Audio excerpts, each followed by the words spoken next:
In the morning, on your radio. Everybody listening to the L.i.c.k show. Yeah, yeah, yeah, yeah, yeah. Love is cool with Kels, don't you know? We got AJ and Calipo. And what's the #1 radio? 92.3. The L.i.c.k. That's the morning show. That's the morning show. The L.i.c.k morning show. The L.i.c.k show. That's the morning show. 6 to 10 a.m. That's the morning show. The L.i.c.k show. I just want a L.i.c.k show and chill. I just want a L.i.c.k show and chill. I just want a L.i.c.k show and chill. I just want a L.i.c.k show and chill.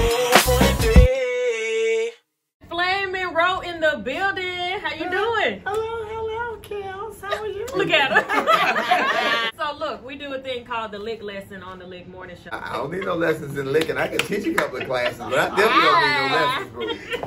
Thin sticks, thick bricks. Bricks. Because I know a lot of bricks that's do drag. That's what we call ugly girl. Thin sticks, thick. Don't. See, you can't do it. It's too early. Alright, toy. My girl ain't even kicked in yet. I'm still feeling like a player sitting right here next time. My titty's just sitting up. It's too damn early to be trying to be a damn girl. I can't say those correct words. It ain't even 9 o'clock yet. Alright, player, give me toy boat. Toy boat? Mm-hmm. Toy boat, toy boat, toy boat, Faster. toy boat. I'm not going fast. Look. This is 50 years old. We take our time. Shit. Oh, I mean, ooh. Look at her. This is what you about to get. Y'all stay tuned. I promise I'm going to be good, y'all. I promise I'm going to be good. L.i.c.k morning show hits 92.3. So we got our guests in the building. Flame Monroe. Woohoo! Woohoo! Like, at first, Look, wake my up. voice can make up his mind to do something to be he or her. So work with me, please. Was it he, she, we? Mm-hmm. Yes. She always he, she, we, but ooh, the voice ain't cooperating. You know, the girl don't kick in till about noon. So y'all wasn't listening, but behind the scenes, we made her do the L.i.c.k lesson.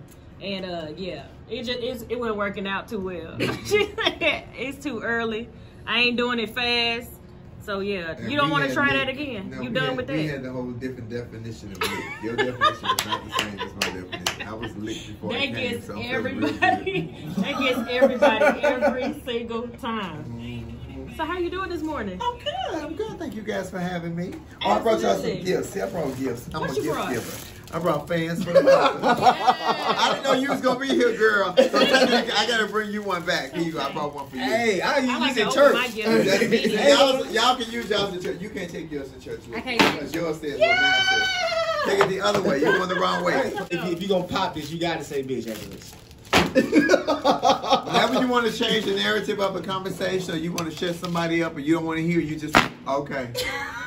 And they thrown off. That's like, so when you get to talking crazy about something, or he gets, because he gonna talk crazy about something I want to talk about. You already know. You already know. I already know. I love it. Thank you so much. My friend played a prank on me the other day. This would have been perfect to have this with me. So she had me go into a nice store in Buckhead.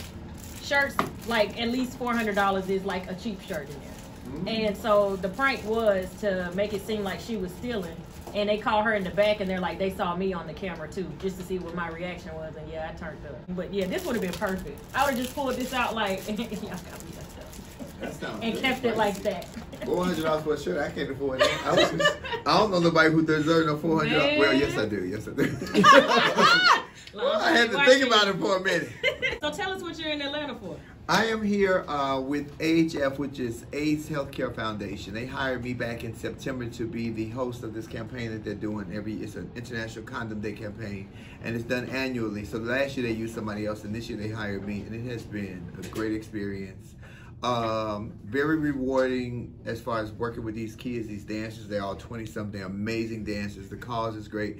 And what I found out about AHF through working with them is that everybody think that it's an organization that only helps gay white men, but it helps so many people, mostly women. It helps women and women of color, but no, they don't have a face to represent the women of color. So now I've been going out with the CEO from over there, Lauren Hogan, who has been speaking that she's not infected with HIV. She just works for the facility. But women think that because it's only for gay, they think that it's only for gay white men, but it's so many women infected with HIV, especially women of color, Latino, Black, that they don't know that they could go there and get housing and health care and, you know, all this work. So that's the message that we're really pushing out, because everybody thinks that everything is for the gay white man. Gotcha. Do you know how long this has been going on? This campaign is this is the second year. The second year. So I did this year. They've already rehired me for next year. Oh. Once you've been bit by the flame, baby, it ain't like you replace it. You can't replace this, baby. Now I want to know about the other show that you're hosting. Oh, I'm doing the show tonight. Yeah, I'm doing the Stars of. So the girls from here. When I say the girls, I'm talking about some of the trans entertainers from here that I've been knowing for many years. Nicole Love Dupree, Naisha Dupree, Stasha Sanchez. These are Katasha Thomas. These are girls that I've known for 20 years that worked and always have had a successful draw. And the girls in Atlanta do good drag. Okay. Hear me when I tell you, to hell with a RuPaul's Drag Race. These girls do real good drag. Speaking of that, I agree with you. Yeah, this is real drag. This is entertainment at its finest. And so they asked me to host, and so I gave them a real discounted price because they my girlfriends. Because if you ain't my girlfriend, you got to go through my manager, baby. I don't play no games about my money. You want the nigga to show up? Oh, I'm sorry, did I say that? But you want him to show up? Play with my money. Speaking of management and stuff, just let you know that RJ was definitely on point with making sure that everything. RJ is my baby. RJ make sure he gets his money. Gotcha. And you ain't heard me say I get mad. RJ make sure he gets his 15%.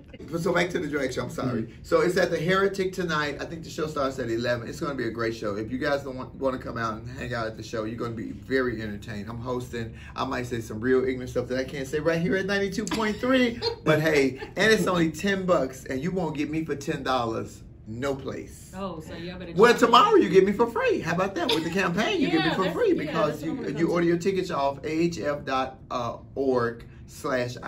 You get 2 tickets. It's at the Rialto. 6:30. Be on time. We start on white people time. Please show up on time, black people. It's like Broadway.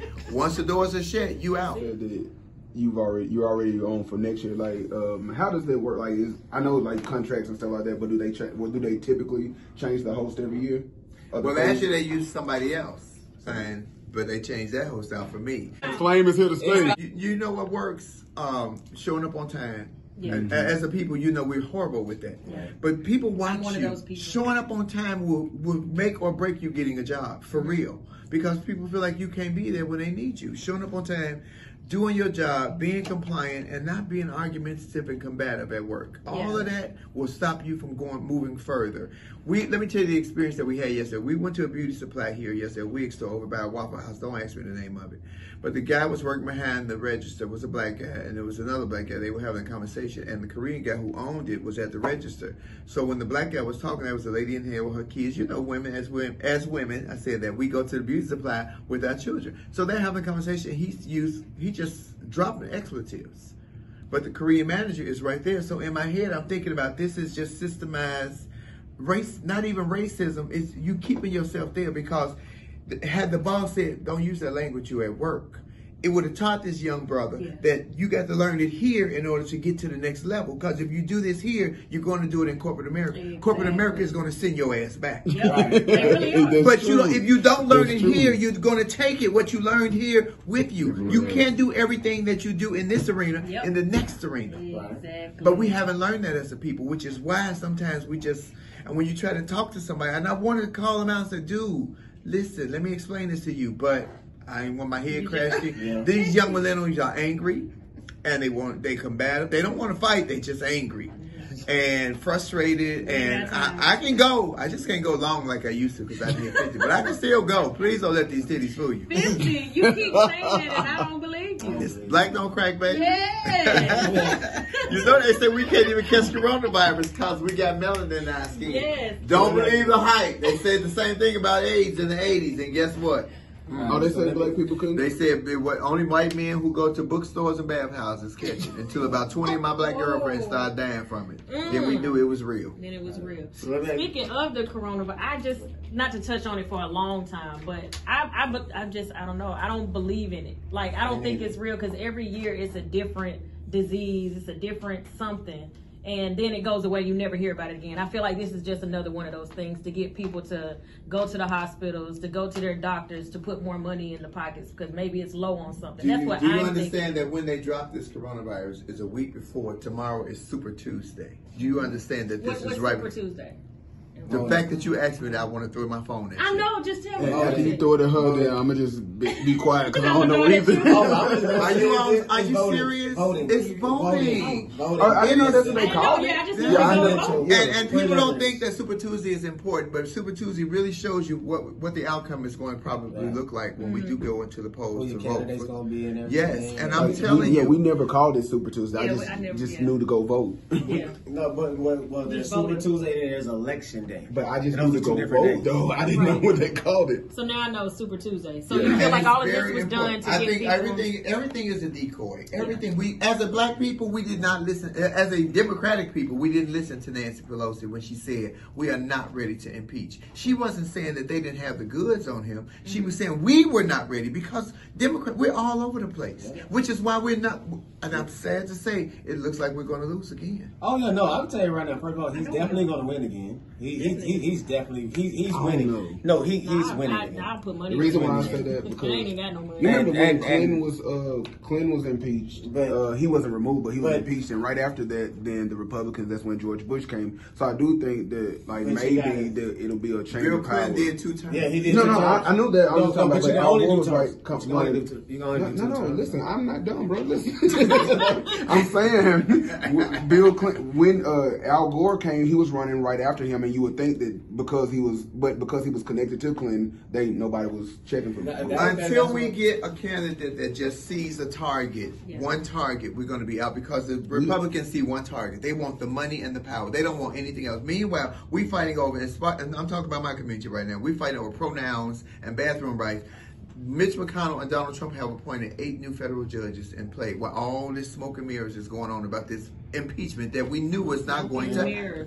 People keep forgetting that Donald Trump has never been a politician. He still ain't a politician. He was a businessman. And he was a businessman. And he did, before he got into politics, he did business with the Republicans and with the Democrats. He knows where the bodies is buried. He knows the story. So that's why ain't nobody dropped the goods on him because he will unearth them. He knows. And his daddy was really gangster. Because Donald Trump was, but the daddy was for real a gangster. So he has told him all of this, and we keep forgetting that. But we all over the place fighting for health care. We have not come together. Whatever his hate is for Barack Obama, the jealousy is unbelievable. And whatever he feels for the gay community, and they got gays for Trumps, and blacks for Trump, and Latinos for Trump. You can't be dumb and stupid. You got to pick one. You cannot be both. You can only be dumb or stupid. Not dumb unless you're diamond and silk. That's what it stands for, dumb and stupid. I will say that. I do agree with that. I want to ask you about this, Kay, because for the ones who don't know, like, you have a banging stand-up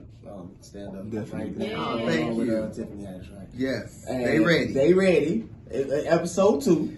I'm episode 2, and we just got picked up for a second season. Congratulations, Tiffany Haddish. I love you. In that stand-up, I heard something that I got to ask you about. Well, first of all, you have two baby moms, right? Two baby moms. And they both named Tasha? Both named Tasha. So that's real deal. That's a real deal. The funniest comedians tell the real stories. Okay. They don't make up, they don't sugarcoat it. They tell the real. So, and you said they were 7 months apart. 7 months apart. So you were dating both of them at the same? Well, one of them we were just kicking it. We were never dating. We was just on some, don't let these titties and this weird fool you player. That's a brother here now. 4:30 this morning, he showed up. You know what? I heard. Because it's like the two white guys. They thought, hold on. Wait. What did you say? Wait, you thought they were gonna get? Wait, they thought they were gonna hit you, but they were gonna get hit back? Of course. Well, this is equal opportunity. This is 2020. Don't you know the LGBT got rights? If you hit me, I'm gonna hit you back. Now, where you hit me is where I'm gonna hit you. So speaking, I want to stay there for a minute.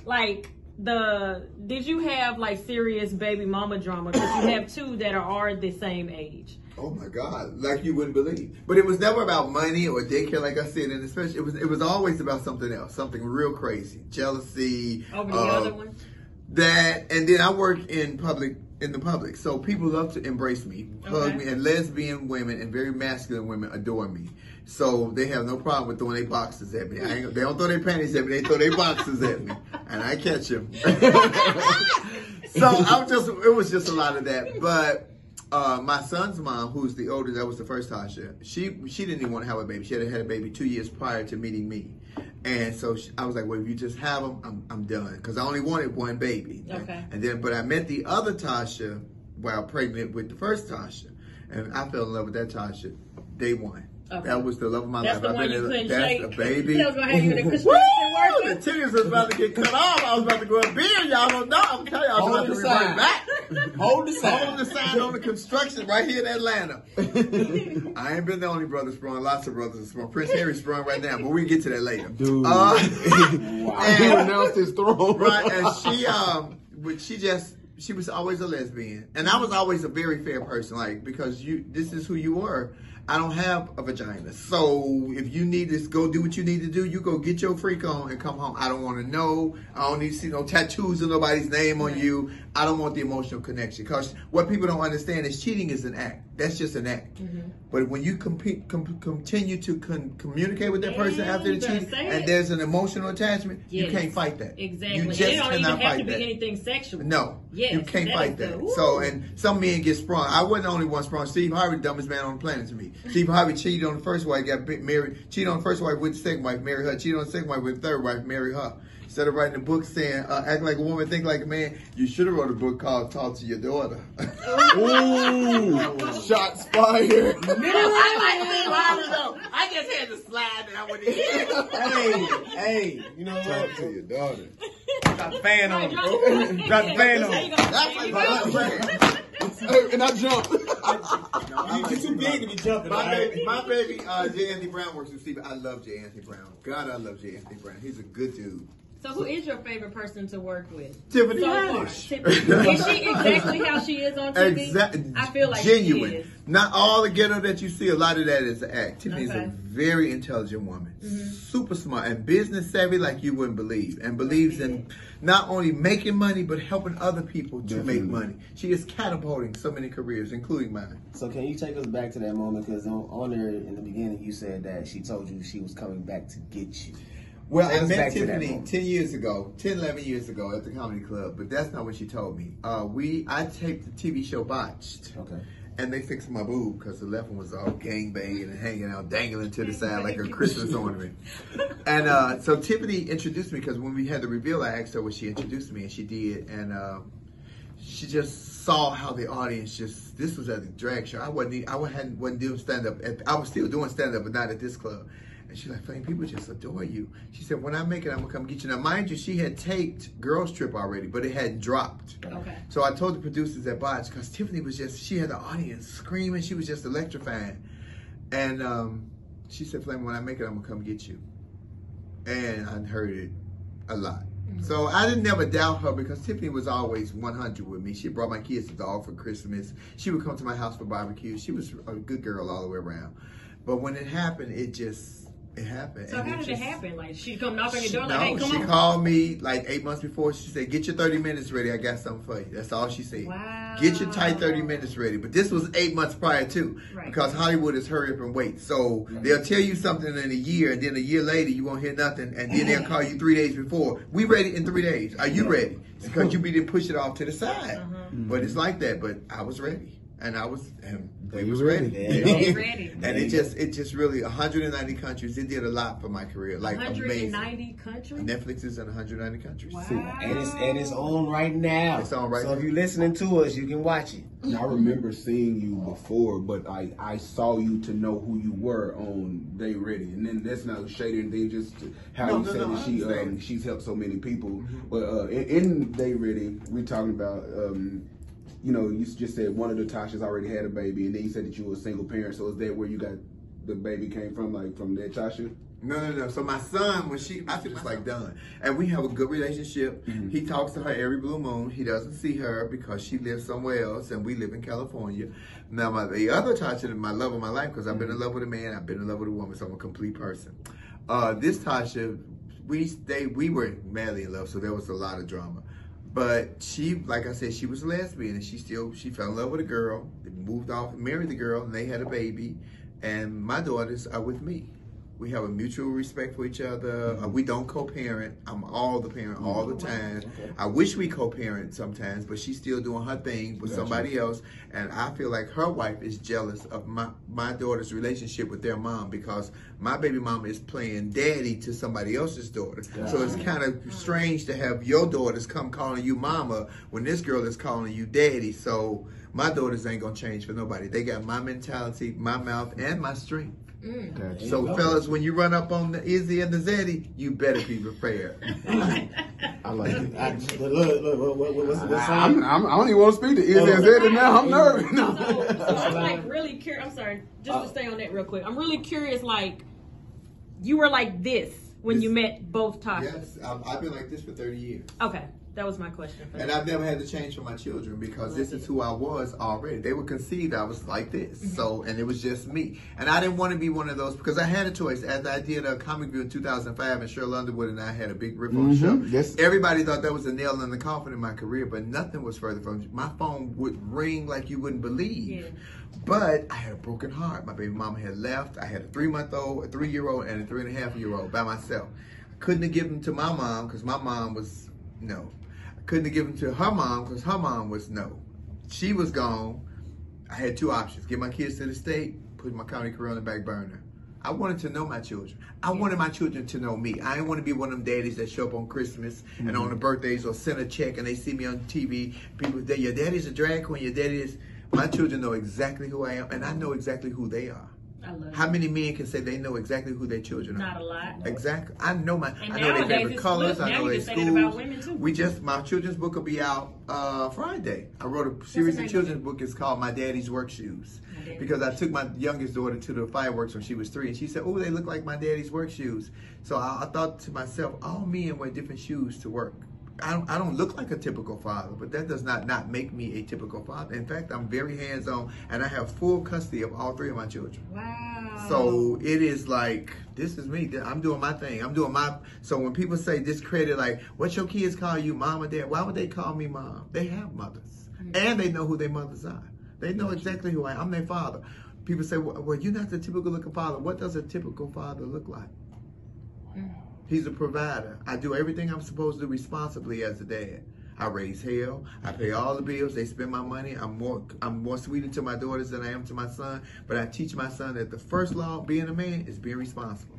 If I call him right now and say, what's the first law of being a man? He gonna say, my dad said being responsible. Is he the oldest? He is the oldest. He looks after the younger 2? No, my middle daughter is my rock. Izzy runs everything. It's always the middle child, duh. Izzy runs everything. Shut up. Jamarcus a game here. He's a brilliant kid. MIT is courting him to do a full ride next year. Brilliant kid, gonna be a scientist.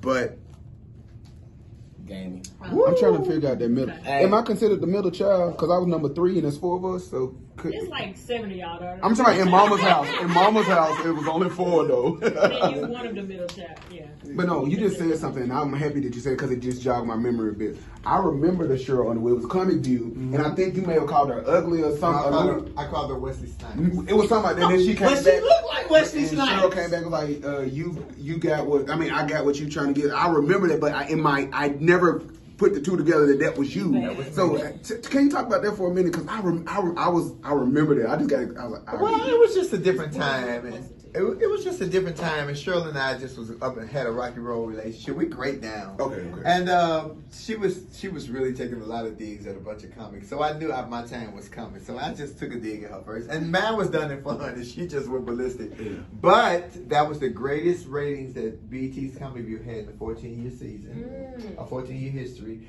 And they canceled it after that season.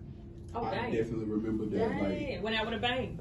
We had the highest ratings that episode. But you can't find it. They took it down. Oh, so that was my thing. I was like, I'm going to go home and look for it. You know, in our house, like, Comic View was a staple. Like, we watched it every single day. Every day, so, 10 o'clock. Well, I'm Central Time, so it's 9 o'clock. 9 o'clock, Yeah. 10 o'clock. So, and BET really had their finger on the precipice because back then when I did Comic View in 2004 and 5, there was no RuPaul's Drag Race. There was nothing like me on TV. See, I've been in the game a long time. As me, I was skinnier. I was a damn piece. Like, oh my God, I was a damn piece. Oh my Jesus, you.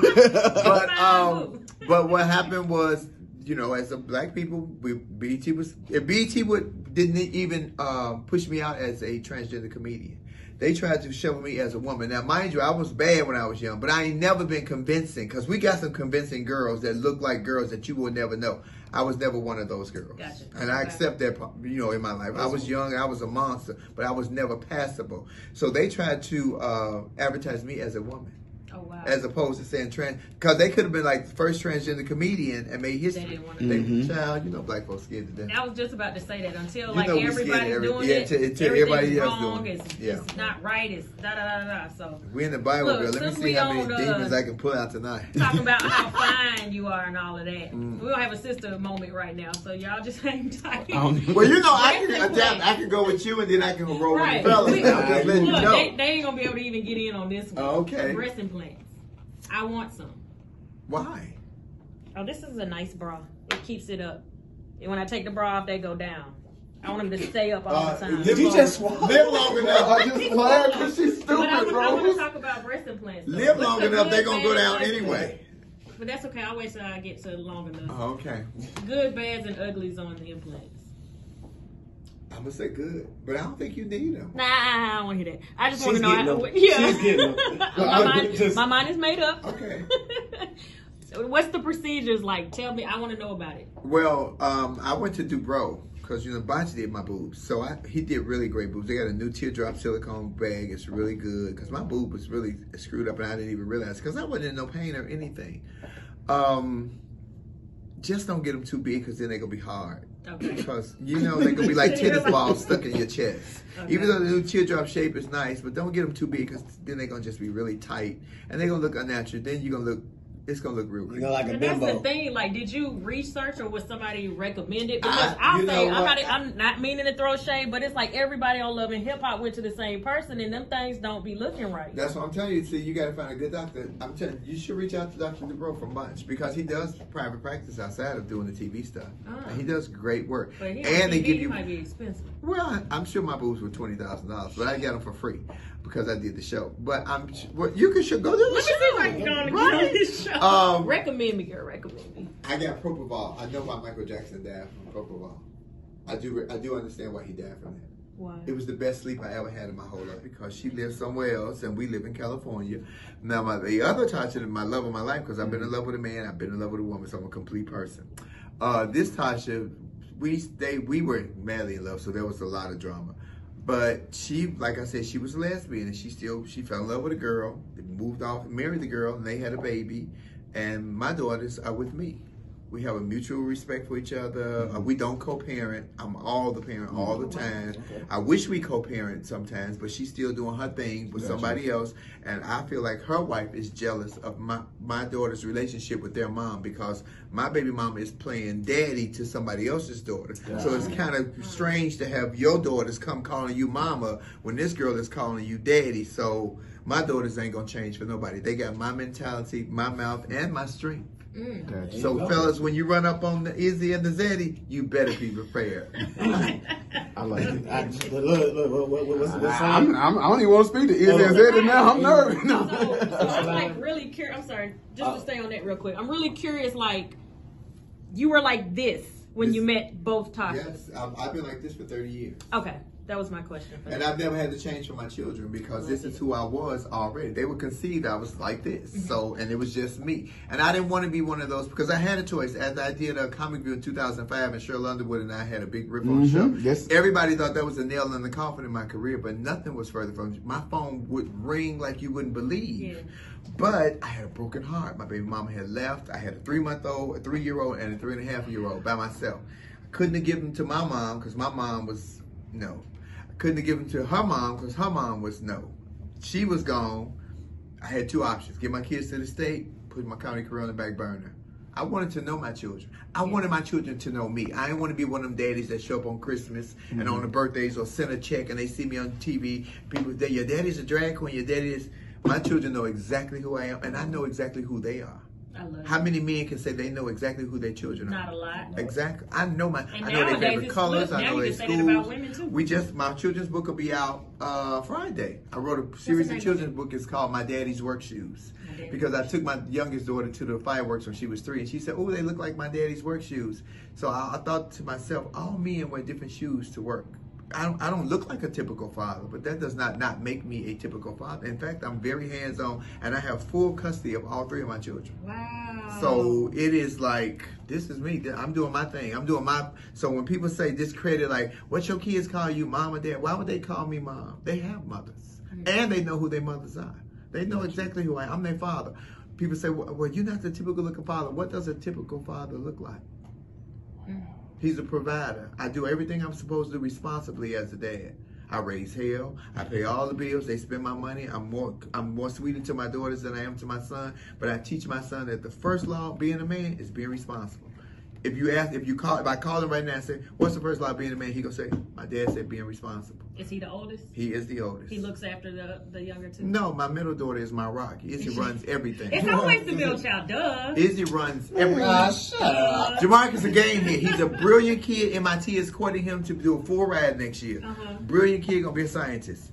But Gaming. I'm trying to figure out that middle. Okay. Am I considered the middle child? Because I was number 3 and there's 4 of us. So It's like 7 of y'all, though. I'm talking about in Mama's house. In Mama's house, it was only 4 though. Then you one of the middle child, yeah. But no, you just said something, and I'm happy that you said it because it just jogged my memory a bit. I remember the show on the way. It was Comic View, and I think you may have called her ugly or something. I called her Wesley Snipes.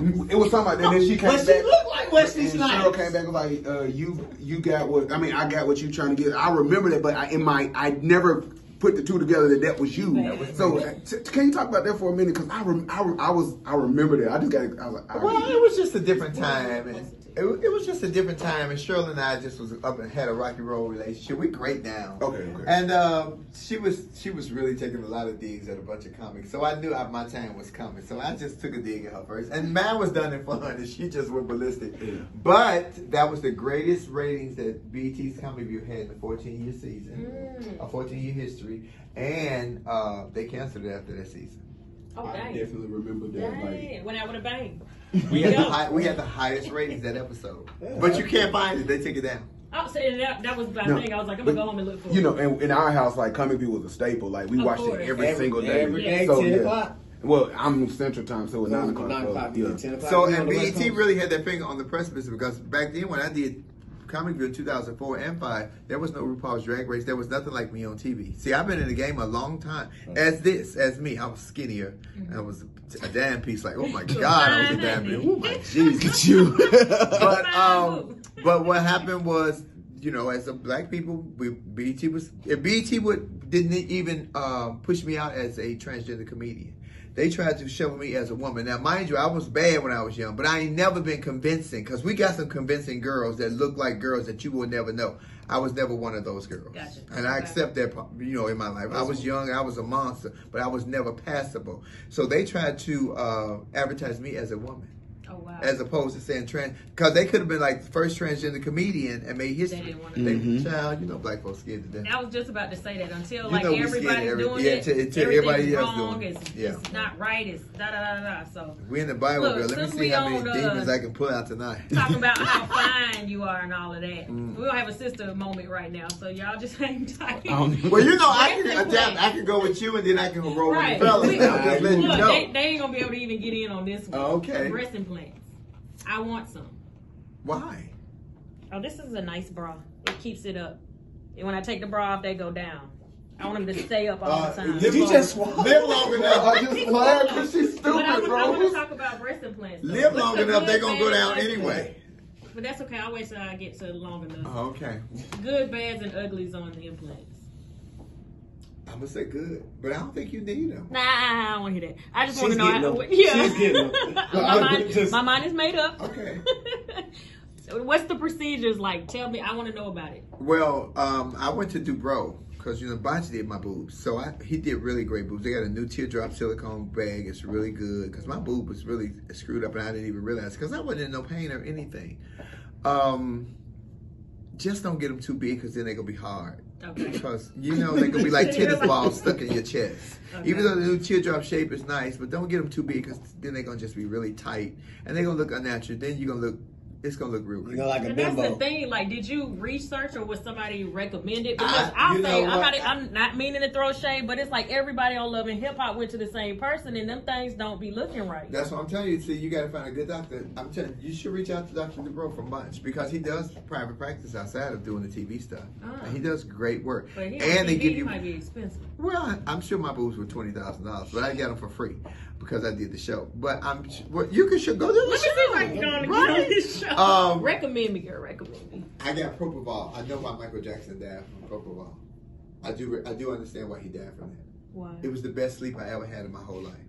They changed their mind when I woke up. I got up and walked straight to the elevator. No pain, nothing. And I know another girl, I don't know if she had that or not, but she said she got hers done and like 2 days later she was back in the club because she's a bottle girl. She was back at work on that Saturday. More. It was like, and it seemed highly addictive. And I'm not even a drug person. I ain't never done drugs. My husband been eating edibles lately.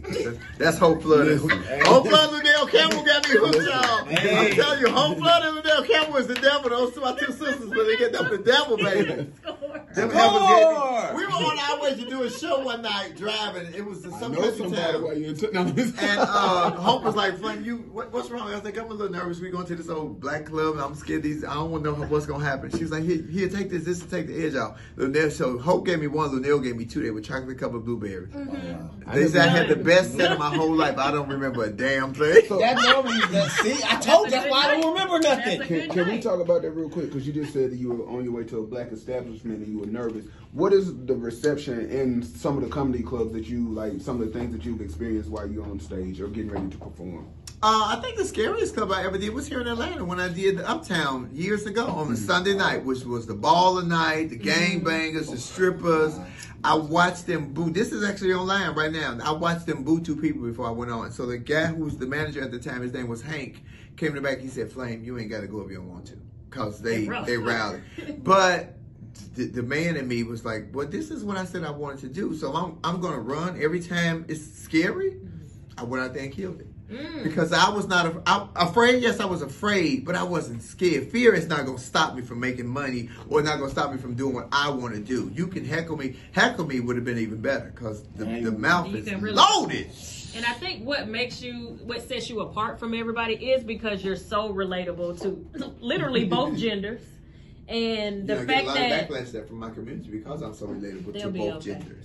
They'll be okay. That's what I see. And then speaking on the LGBT, the fact that you're not just it is what it is and that's it. If you feel like it's too much or it's not enough or what's right, like you're fair. Well, I think that this is what's happening with children, that we are colluding the minds of young gay and transgender or confused or curious kids because they don't know. Because now you got all these different labels and titles and segues and whoop-de-doos. When you like something, it's only two things you can like, a penis or a vagina. However you feeling or whatever you identify as, I live as like this. I look like this when I'm dressed up. Woo, woo, woo. I only like the vagina. But I'm comfortable with saying that because I'm comfortable with who I am. And I don't care what nobody else thinks. I don't care how nobody else looking at me sideways. And you got women who I have women who adore me and will swear that I'm a brother that's been in jail for 30 years putting it down. So please don't let the titties fool you, ladies and gentlemen. So but here's the biggest thing. People won't know what's going on in your privacy or your bedroom unless you tell them.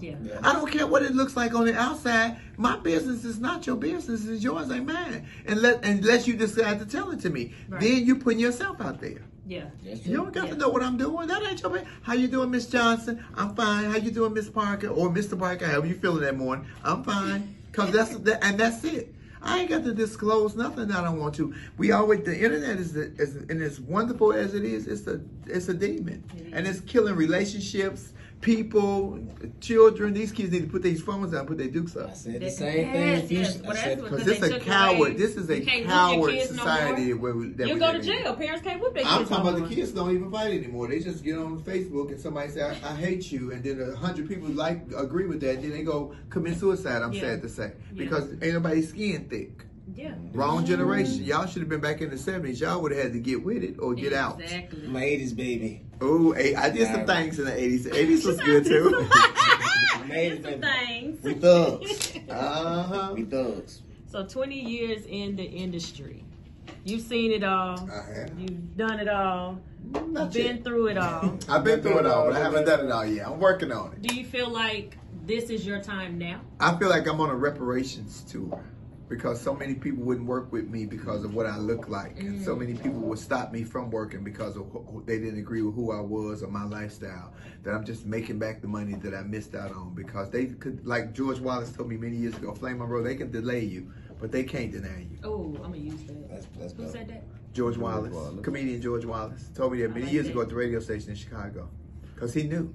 And that's what, like, you mentioned Lunel, George Wallace, J. Anthony Brown, and it's funny because, you know, like those, like, they have been doing it, and now we know that you just didn't come out. You've been doing it as well. Sometimes, like, when you're just talking about they can delay you but not deny you. How were you feeling in those moments where it was a delay? Did you feel like that your time had passed or that it wasn't going to happen? I'm going to show you how good God is, because since we're in the southern states, I can talk about the Lord.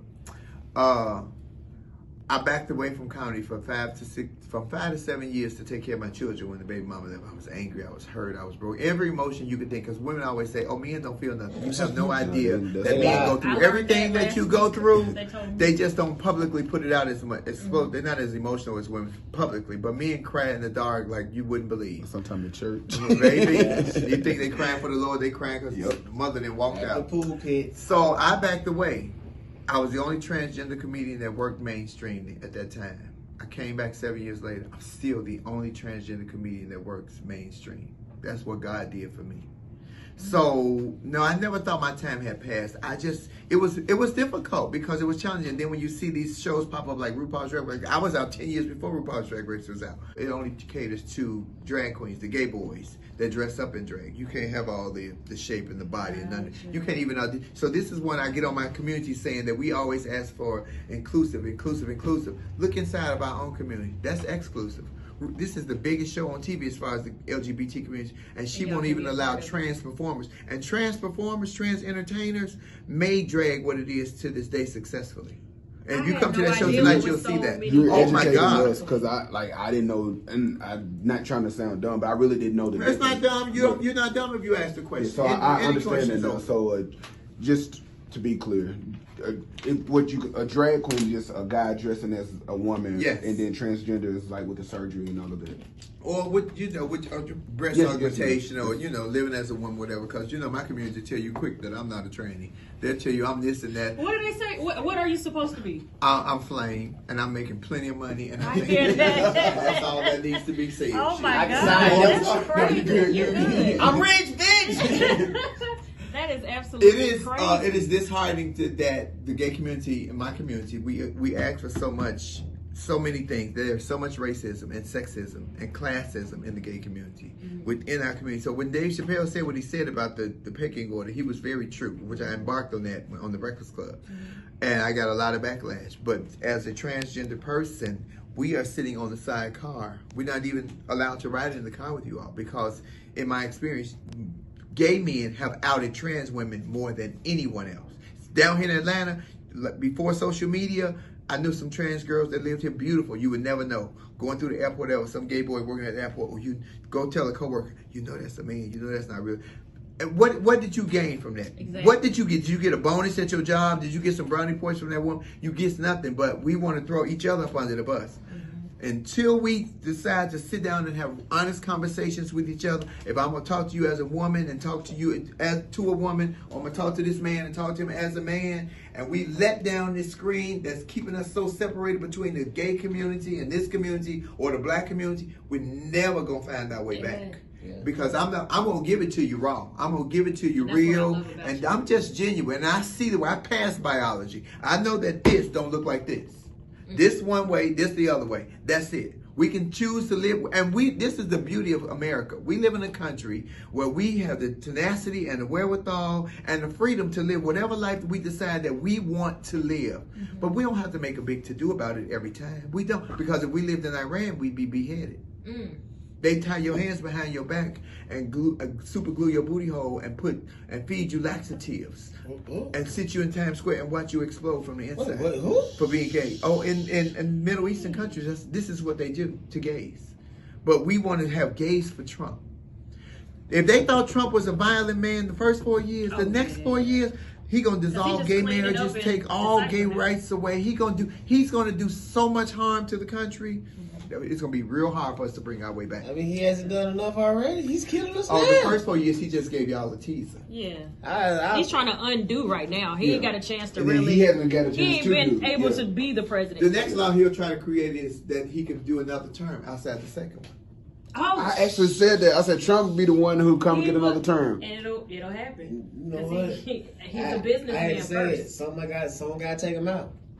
Well, we're not going to say that. You don't want to say that allegedly. You don't want to say that. Well, I might be famous in it. I can tell you right. I can tell you right there. If I would, I'd be straight. Ain't nobody gonna. Honestly, what I believe is, if a black man take Donald Trump out, it's going to start a civil war in this country.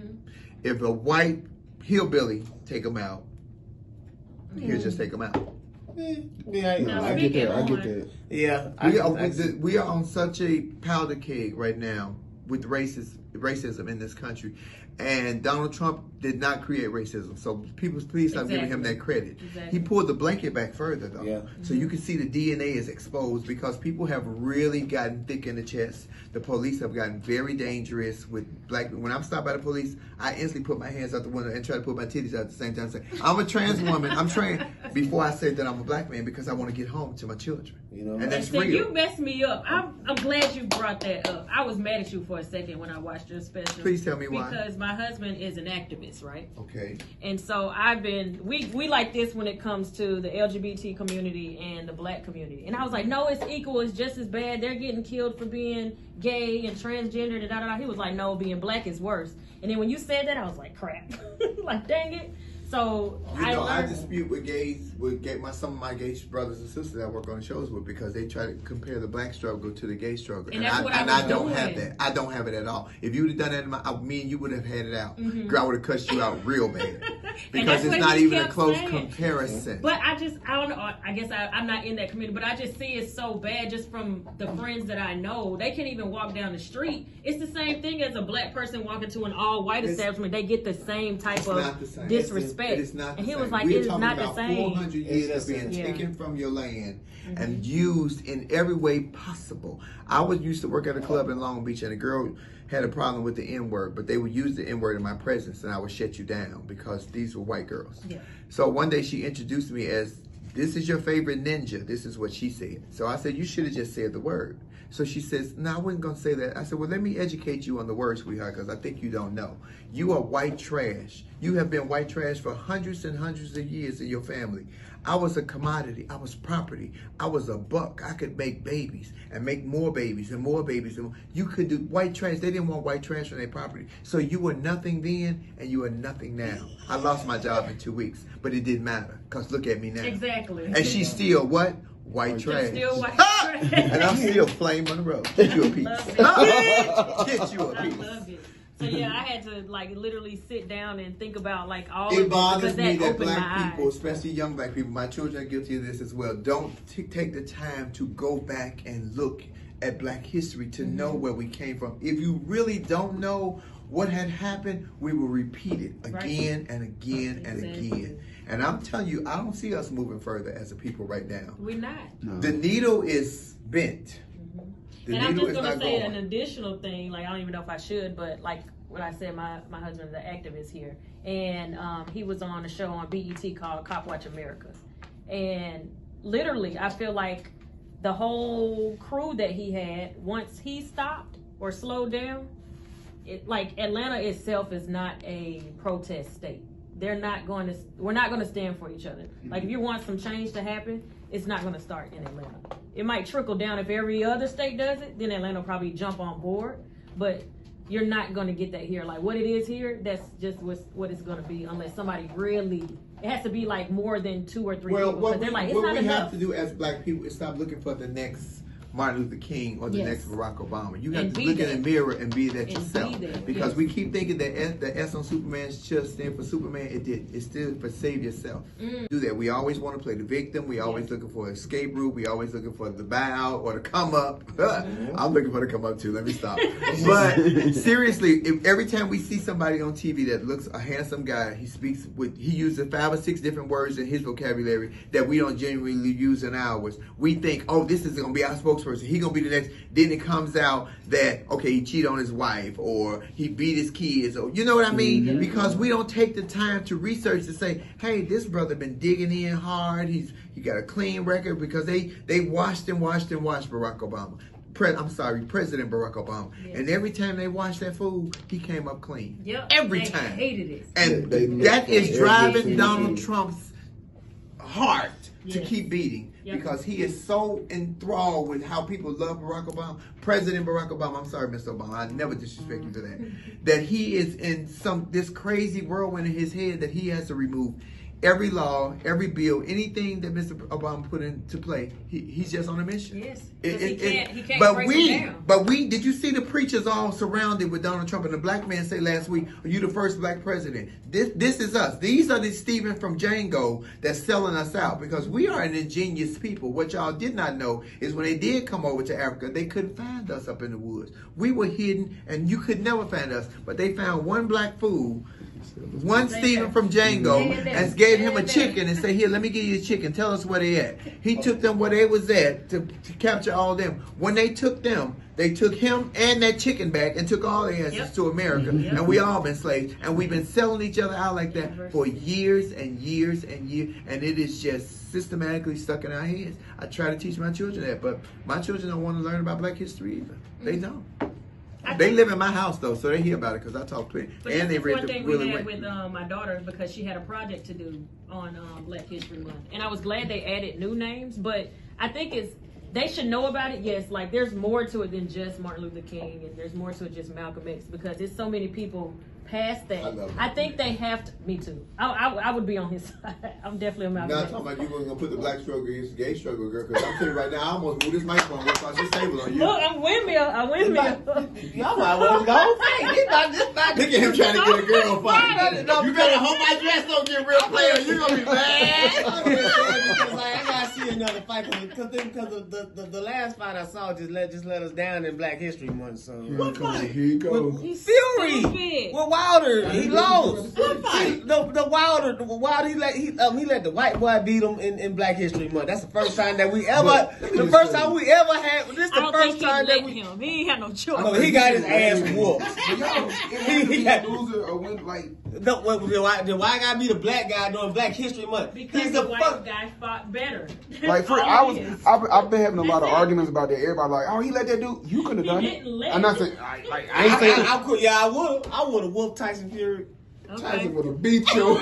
I didn't say I would have won, but I would have gave him all I got. No, but seriously, gave him all I got. Stupid.